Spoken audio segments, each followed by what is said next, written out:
Hi everyone, it's Victoria Carter, and today we're going to be talking about intros. And that's the way I would word it if I was watching a movie. But according to Save the Cat, um, it's it's described as the opening image, and then this directly relates to the setup of your film or your story. So I know I talk about films a lot, but it's because people watch more similar movies than they read similar books. So today, again, we're going to be talking about Disney movies. And I just wanted to say that there's a reason why Disney's known for doing um, really well in animation for children, because even in children's like cartoons or like movies, I mean, who doesn't love Frozen? Am I right?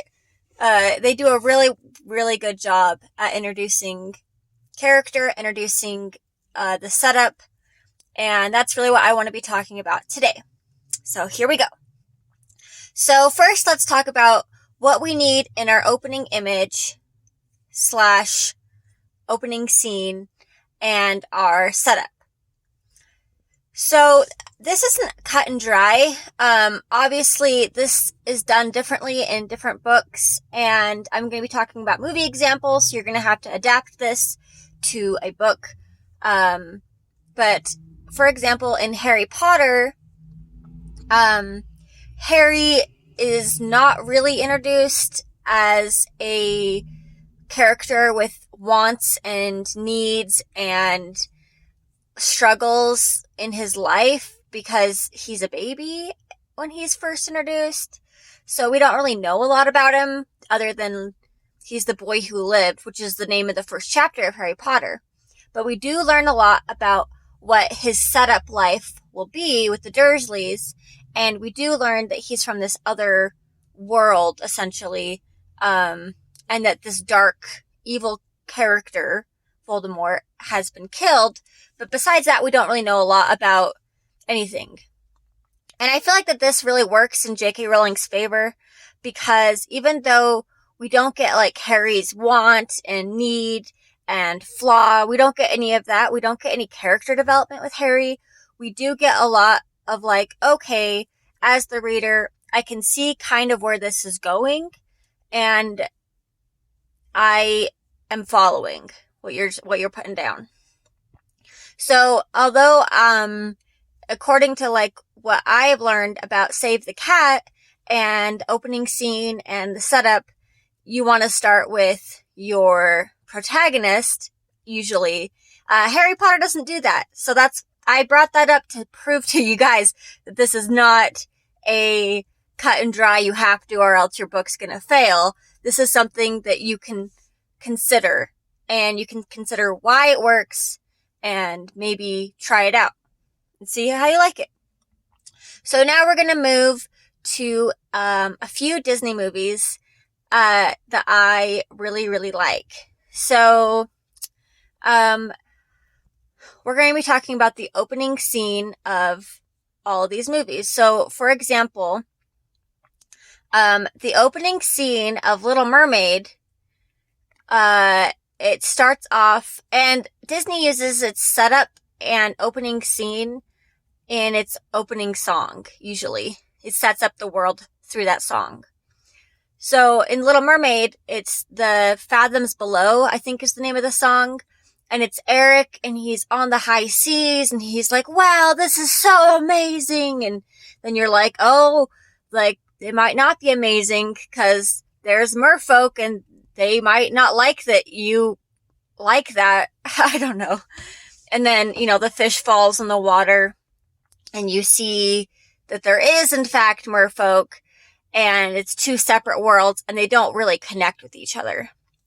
Another one that I think more people can relate to is the opening song in Beauty and the Beast, which is when Belle is going into the town.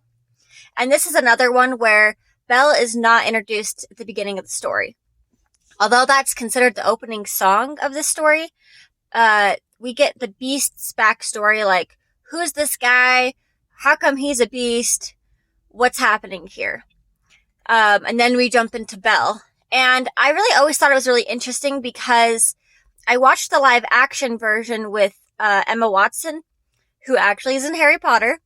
And I realized that I never knew why Belle was there in the town, because they all think she's odd.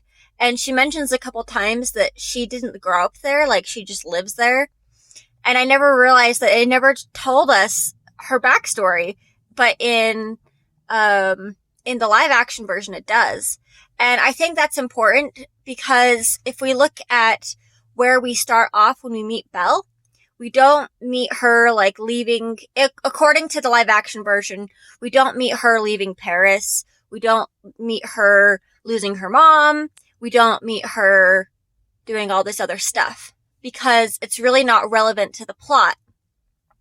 And I think that's why there's always that saying where just write your book and then like start it 5 chapters in. I don't know if you've heard that. I've heard that advice before where you just start your story and then once you finish the whole thing, just start your book 5 chapters in.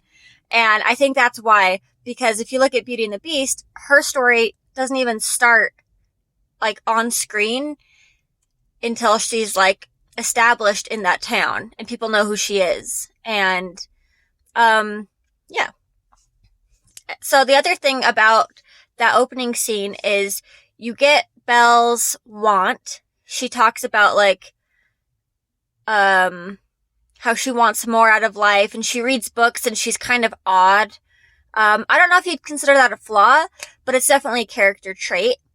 And then you are introduced to the villain. And I feel like the theme of Beauty and the Beast is very, very obvious if you're looking for it. You have the Beast at the very beginning who turns into a monster, or the old lady that turns into a beautiful woman.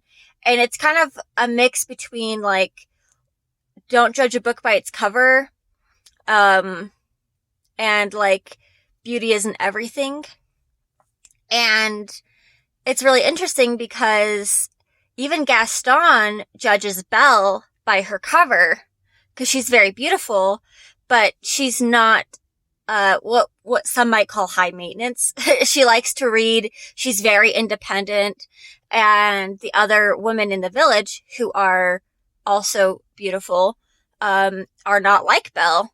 They really want Gaston's attention. They're very, some might call them shallow. And so this whole story is about not judging a book by its cover. And it's really ironic because Belle really likes books. So it just kind of nails the theme really, really well. And you can see like her wanting more out of her life, her wanting to go on an adventure, is her judging her books that she actually reads by their cover, essentially. She reads these books and she sees how amazing these adventures are, but she doesn't realize that adventures aren't all awesome and amazing. There's downsides to them, and there's parts that make you upset, and it's not all just fun and games. And so that's how you can see that the theme applies to every single character. And in the setup, that's so important because you also see her not interacting with other people. But you do see the villain, Gaston. You are introduced to the Beast before the song, and then Belle. And those are kind of the most important people in Beauty and the Beast, besides like the side characters.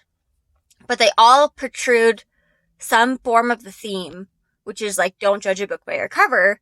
And everything that they want in the story, Beast wants to be a human again because he doesn't like what he looks like as a beast. Gaston wants everyone to see him for like being amazing, even though he's not. And Belle wants adventure.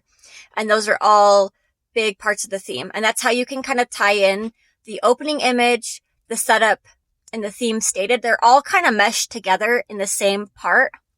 And I feel like if you studied Beauty and the Beast, the live action version and the animated version, you could see how that theme and the setup of the story really ties itself together really well. So that's all I got for you today. I hope this was helpful.